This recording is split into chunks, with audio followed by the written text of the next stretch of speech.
welcome back to Surviving Me, the podcast that holds space for soul work, healing, and truth. I'm your host, Day, and today's episode is inspired by a series of powerful visuals I came across on Instagram, provided by Instagram @name My Easy Therapy. So check her out. For today's episode, each visual speaks to behaviors that many of us may have normalized, not realizing that they stem from trauma, fear, survival mode. These patterns have helped us stay safe once upon a time, but now they may be silently keeping us from fully healing. Let's dive into this. So the first visual was over-explaining everything. Over-explaining often begins in environments where being misunderstood had consequences, emotional rationale, or even physical. Maybe you were raised in a space where mistakes weren't safe, or your truth was always questioned. So you learned to defend every word, every action, just to avoid the fallout. It wasn't about communication, it was about protection. And for many, it became a habit so ingrained they no longer realize they're doing it. But in healing, we begin to understand that our worth is not found in how well we explain ourselves. You don't have to justify your boundaries, emotions, or needs to be validated. Okay? Every time you catch yourself spiraling into over-explaining, pause, breathe, and remind yourself, I am allowed to exist without proving why or providing a reason for why. I'm here because I'm here, and that's just that. The second realization was feeling guilty for resting. If you are a person conditioned to believe that your value is tied to productivity, then rest will always feel like a betrayal to you. You might hear that voice in your head saying, you haven't done enough, even when your body is begging for you to be like, sit down. Like, boy, sit down, girl, sit down. I'm tired. This kind of guilt doesn't just pop up out of nowhere. It's often the result of systems, households, or relationships that rewarded burnout and shamed softness. I don't know about y'all, but baby, I do not believe that you are meant to work your whole entire life. Like, there cannot just be all work and no play. Like, I know y'all hear that saying, but this is so true.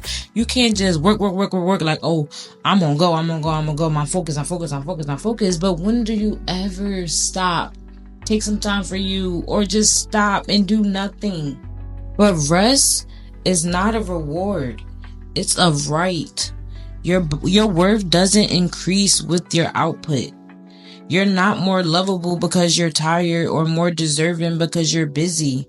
Learning to rest, like truly rest, without guilt is an act of rebellion against everything that told you your usefulness was your value.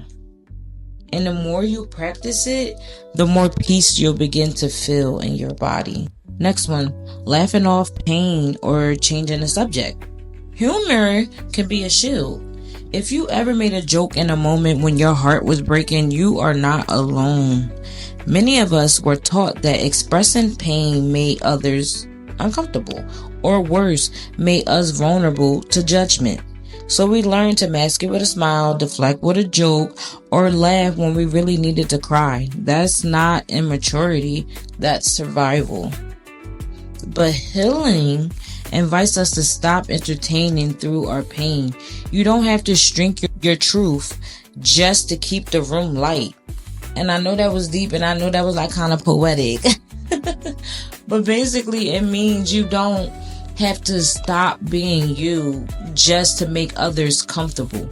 Always live in your truth, regardless of who may be uncomfortable by it. You're allowed to sit in what's real, even if it's heavy. even if it makes someone else shift in their seat, because your emotions are not a burden. They're a reflection of your humanity. And at the end of the day, everybody not gonna like you. Everybody not gonna feel you. Everybody is not gonna vibe with you, and that is okay. We wasn't put here for everybody to like us, and I said that before, and I'm gonna always say it, because those who love you will stay regardless of who you are, what you do. They love you for you. And those who leave, they just know they was never for you in the beginning. So moving on to the fourth one, struggling to ask for help. Now I know this one's going to hit home for a lot of us, because me included, sometimes asking for help is just hard. When asking for help has historically been met with shame, rejection, or punishment, it's no surprise that independence becomes armor. You tell yourself, I don't want to bother no one. But what you really mean is, I don't want to feel like a burden again. That fears runs deep, and it teaches you that silence is safer than need. But you were never meant to carry everything alone. Support isn't something you have to earn. It's something you deserve. Healing means redefining help, not as weakness, but as wisdom. It's brave to say, I can't do this by myself. And it's sacred to be received when you do. And that is so true. Okay, because sometimes you may need somebody. No matter how bad you don't want to say it, no matter how strong you want to appear to be, everybody needs somebody. Okay? And that is okay. We are put on this earth literally to reprocreate and basically be sociable people. We need that. As human beings, we need that. So why not be comfortable and ask and saying, you know what, I need some help. You know what, I can't do this alone. It's okay. Moving on to number 5, shutting down when overwhelmed. Many of us were never taught how to process emotions, only how to suppress them. So when the pressure builds and everything feels too much, what do? We shut down. And it's not because we don't care. It's because our nervous systems are doing what they're trained to do. Freeze, detach, go silent to stay safe. Recognizing this is powerful. It's just the narrative from I'm broken to I'm protecting myself the only way I know how. Healing means gently teaching yourself new responses. It might start with noticing your shutdown, naming it, and reminding yourself that you're safe now. And you can learn a new way to regulate slowly and compassionately. You don't have to shut down just because you're overwhelmed. Take that time to recognize that you are overwhelmed and take a moment and then get back with it. That's it. That's all. Moving on to number 6, constantly preparing for the worst. When chaos has been a reoccurring visitor in your life, peace can feel subconscious. If things are going well, your body may tense up waiting for the other shoe to drop. This hypervigilance isn't overreacting. It's a trauma response. Your nervous system got so used to protecting you in crisis that it never learned how to relax and calm. Now that's deep, and I know that's deep, but it's so true. If you're the type of person that's always like, man, something's gonna go wrong, like you just never could find the positive in anything, baby, that's trauma. The truth is, constantly bracing for impact robs you of present joy. Healing means learning to sit in the quiet without assuming it's a setup. Yes, something may go wrong. As we all know, life gonna life, because that's just life. Okay? Something always gonna go wrong. But what if just this once, everything is literally actually okay? Trust and peace is a practice. And it starts with letting yourself enjoy stillness without guilt or suspicion. Number 7, keeping busy to distract yourself. Productivity is often worn as a badge of honor, but for many, it's a mask for deeper pain. Constantly staying busy could become a way to avoid sitting with emotion where we've never felt safe enough to feel.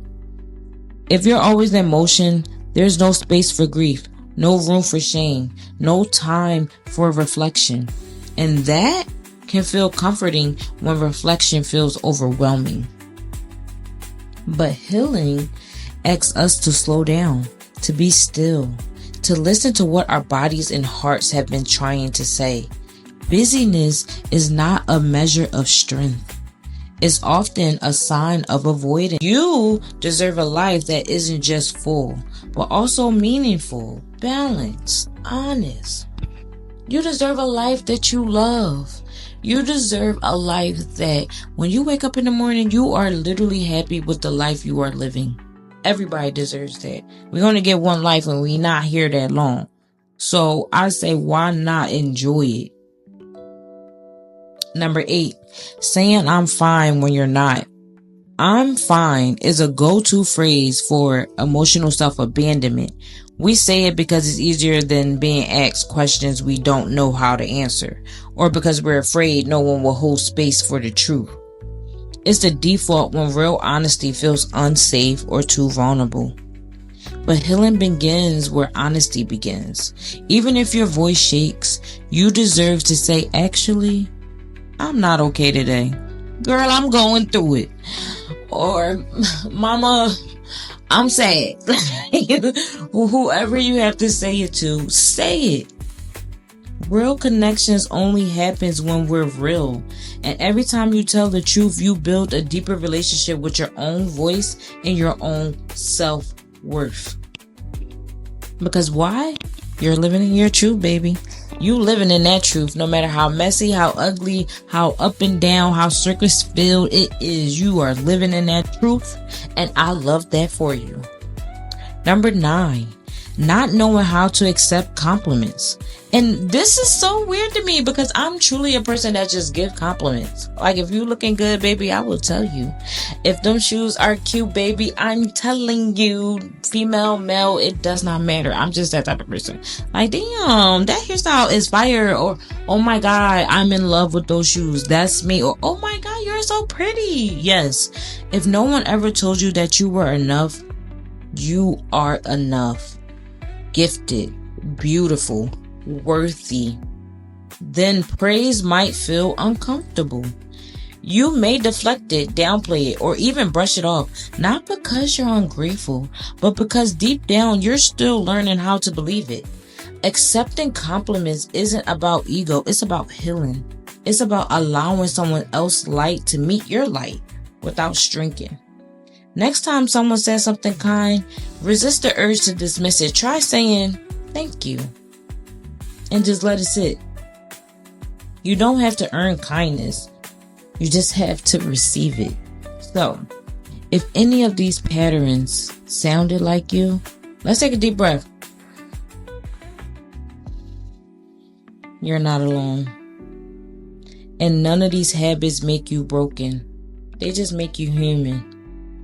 But if you're ready to start unlearning survival and living in truth, I want to challenge you this week. Pick one of these patterns you're ready to notice and shift. Maybe it's asking for help. Maybe it's allowing rest. Maybe it's simply saying, I'm not okay when it's true. Start small. Stay gentle. This is the real work. So, thank you for joining me for another episode of Surviving Me. If this episode spoke to your spirit, share it with a friend, post it to your story, or take a moment to write a review.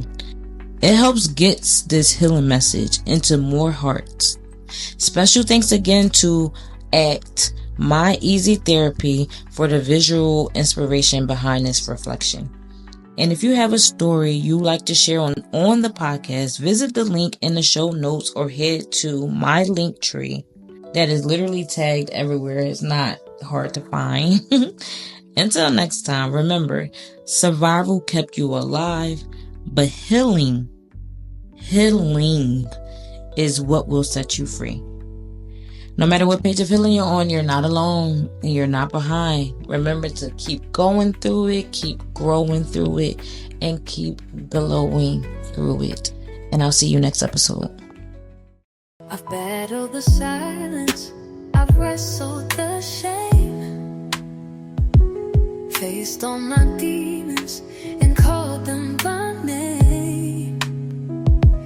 This ain't for sure, it's deeper than deep. I'm surviving